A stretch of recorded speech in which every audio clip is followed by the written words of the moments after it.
आगे बड़ी अद्भुत कथा की समुद्र मंथन के वामन भगवान की कथा हमने श्रवण की है और वामन भगवान के दिव्य स्वरूप का भी दर्शन किया है। अच्छा एक बात बताओ, अब कौन कौन चाहता है कि शीघ्र शीघ्र श्री राघवेंद्र सरकार के जन्मोत्सव की ओर चले जाए, जन्मोत्सव का आनंद लें, बधाई का आनंद लें। तैयार है आप चाहते हैं, सब चाहते हैं। अच्छा एक बात बताओ, राघवेंद्र सरकार के भक्त कौन कौन है? सब है। और देखते हैं ना बधाई में कौन कौन भक्त है, देखते हैं महाराज। जब बधाई होती है ठाकुर जी तो बधाई कैसे होती है पता ही होगा। बधाई नहीं दी जाती है, बधाई दी भी जाती है। तो जन्मोत्सव का हम खूब आनंद लेंगे भाव से। ठाकुर जी ने कृपा की, शक्ति माता की कृपा, पूजा मैया की कृपा एवं काली मैया की कृपा से हम सभी ठाकुर जी की कथा तो सुन ही रहे हैं। और ठाकुर जी ने चाहा तो कभी राम कथा का भी हम सभी आनंद लें। और यदि महाराज आप सभी को राम कथा श्रवण करनी है तो होली के समय में वृंदावन में बड़ी अधिक कथा होती है। ब्रज की होली का भी आनंद लें, बढ़िया कथा के समय वृंदावन की होली तो देखी होगी, ना देखी होगी महाराज देख लीजिएगा जाकर। बड़ी दिन जो होली होती है लठ मार होती, यहाँ के जैसे नहीं होती महाराज, लठ मार होती। और गुलाल दही मक्खन मिश्री आदि बढ़िया लड्डू बना करके गोले बना कर आज भी वह परंपराएं हैं महाराज। देश विदेश से भी लोग बाग आते हैं तो बड़ी वृंदावन में जाएं, दर्शन भी करें, आनंद प्राप्त करें। श्री सुखदेव जी महाराज कहते हैं कि भागवत कथा में कृष्ण कथा से पहले एक अध्याय में राम कथा का वर्णन आता है। राम कथा का वर्णन भागवत कथा में क्यों आता है? क्योंकि जो श्री राघवेंद्र सरकार की कथा को सुनता है वही कृष्ण कथा को समझ पाता है, समझ सकता है। तो हम सभी केवल भाव से राम कथा की ओर चलते हुए एक बधाई का आनंद लेंगे, श्री कृष्ण कथा की ओर चलेंगे। बोले राघवेंद्र सरकार की। श्री सुखदेव जी महाराज कहते हैं, राजन नारायण के पुत्र ब्रह्मा और ब्रह्मा के पुत्र मरीचि, मरीचि के कश्यप और कश्यप के सूर्य और सूर्य के विश्व और इन्हीं में से एक बड़े प्रतापी राजा हुए। राजा तो बहुत हुए लेकिन इन्हीं में एक बड़े प्रतापी राजा हुए जिनका नाम हुआ अम्बरीश महाराज। अच्छा एक बात बताएं, इतने भक्तों में एकादशी व्रत कौन कौन करता है? सिद्धार्थ एकादशी व्रत कौन कौन करता है?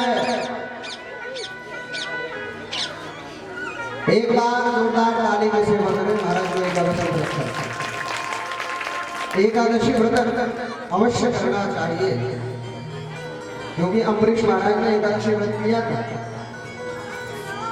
अब सुनने एकादशी व्रत करने से क्या फल प्राप्त होता है? कई लोगों को तो हम सुनते हैं महाराज, अरे क्या करना है एकादशी व्रत, क्यों? क्योंकि हम जगन्नाथपुरी हुआ है तो वहाँ एकादशी महाराज उल्टी लगती है तो क्या एक बहाना मिल जाता, अरे हम तो वहाँ हुआ है महाराज, कहीं को एकादशी करना तो चावल खाएंगे बढ़िया एकादशी करें।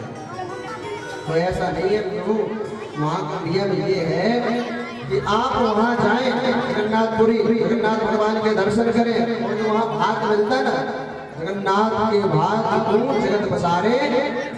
हाँ तो चारों धाम यात्रा में गए हो, गए थे जगन्नाथपुरी, तो महाराज वहाँ का जो प्रसाद है ना बड़ा दिव्य प्रसाद, बड़ा अद्भुत। उस दिन यदि एकादशी भी है तो जगन्नाथ भगवान की कृपा से आप वहाँ पर चावल का प्रसाद पा सकते हैं।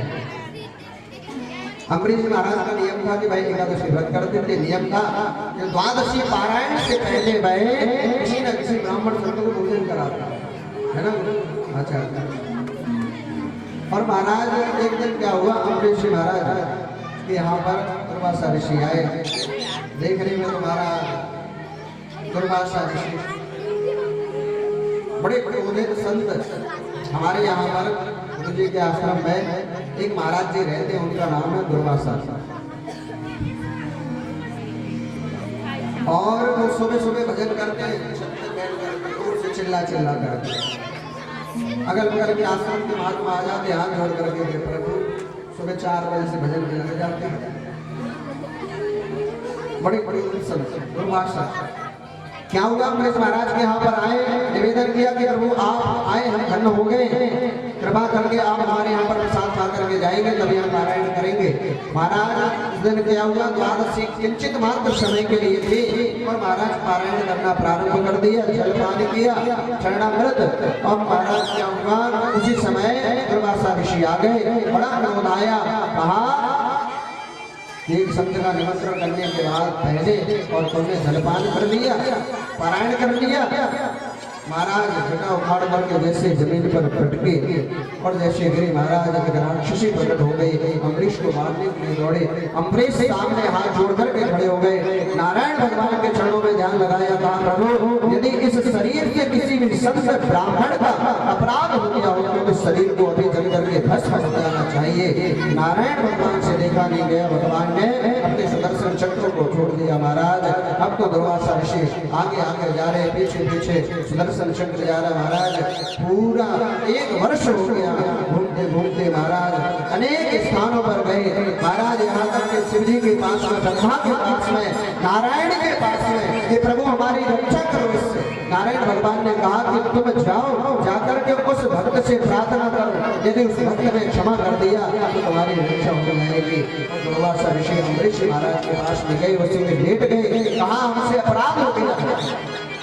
अम्बरीश महाराज 1 वर्ष तक दरवाजे पर खड़े रहे। महाराज जल भी पान नहीं किया था कि हमारे द्वारा एक संत का अपराध हुआ है, और जब तक वह संत प्रसाद नहीं पाएगा तब तक हम प्रसाद नहीं पाएंगे। आज आकर के महाराज दुर्वासा ऋषि ने प्रसाद पाया और महाराज ठाकुर जी ने कृपा की। यदि हमारे द्वारा किसी भक्त का अपराध होता है तो ठाकुर जी क्षमा नहीं करते हैं। और आगे चल करके महाराज उसी वंश में एक प्रतापी राजा हुए जिनका नाम हुआ दशरथ। और महाराज दशरथ जी के यहाँ पर ही श्री राघवेंद्र सरकार पुत्र के रूप में आए। हमने राम कथा को बिल्कुल एकदम एक्सप्रेस में बैठ करके श्रवण किया है ना। एक्सप्रेस मतलब तो वंदे भारत ट्रेन चल रही है सबसे फास्ट।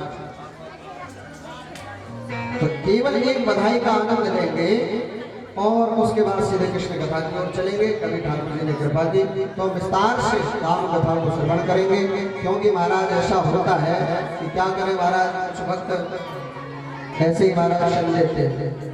तो कृष्ण जन्म है,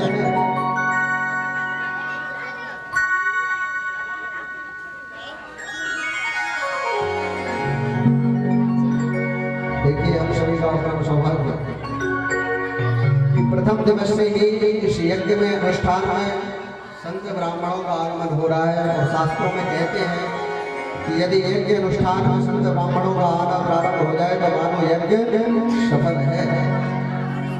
तो यह हम सभी का परम सौभाग्य है। आइए हम सभी आपके साथ में एक बधाई का आनंद लेते हैं।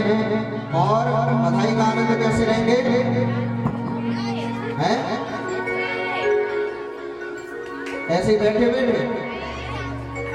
अगर आपके यहाँ जन्म उत्सव ऐसे मनाया जाता हो तो महाराज बैठे रहे है ना, कि बस बैठे रहो, 2 बिस्किट लो, थोड़ा सा नमकीन लो, अपने घर को जाओ। भगवान राम के भक्त कौन कौन है? वैसे महाराज चित्रकूट बगल में, ओरछा धाम बगल में, वृंदावन तो थोड़ा दूर पड़ जाता है, सब बिल्कुल पास में सब भक्त हैं। और आज भक्ति की परीक्षा है कि बधाई में कौन कितना आनंद लेता है, मस्ती के साथ में बधाई का आनंद लेता है। तो सभी भाव के साथ में खड़े होकर के राघवेंद्र सरकार की एक बधाई का आनंद लेंगे और हम सभी सीधे कृष्ण कथा की ओर चलेंगे।